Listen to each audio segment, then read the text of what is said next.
I had a conversation with an atheist, and they were telling me how they were a better Christian than most Christians.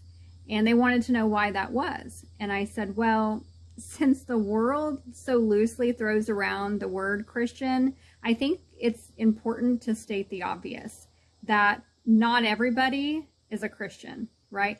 Most people are not Christians. Being a Christian is not something you just, like a label you put on yourself. It's not like you're a member of a club or something, right? It means that you've received salvation. It means that you believe Jesus is the Son of God. It means that you believe that he died for the forgiveness of sins, right? So that you can spend eternity with him. If you don't believe those things, then you shouldn't really call yourself a Christian. People don't define the word Christian anyway, right? The Bible does. We find it in Acts 11:26. It says the disciples were first called Christians in Antioch. So when you read about these Christians in the book of Acts, you see how differently they're set apart than the world in their words and their actions.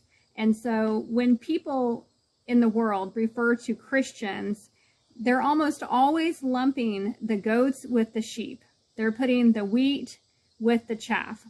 And that's why they're confused when the behavior doesn't line up. Well, the reason is because many of those people are not true Christians. There's tons of verses all throughout the New Testament. And the Apostle Paul addresses the church, and he's confronting them and telling them of this very thing. And he's saying to the believers, don't act like the lost, right? Don't imitate the world.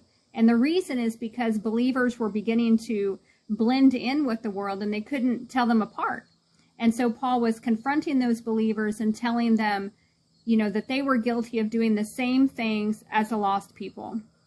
Believers are not perfect. We're not always going to get it right. But there should be a very distinct difference between the lost and the saved. Matthew 7:20 tells us that we will be known by our fruit. So what are the words that you're speaking? How are you living your life?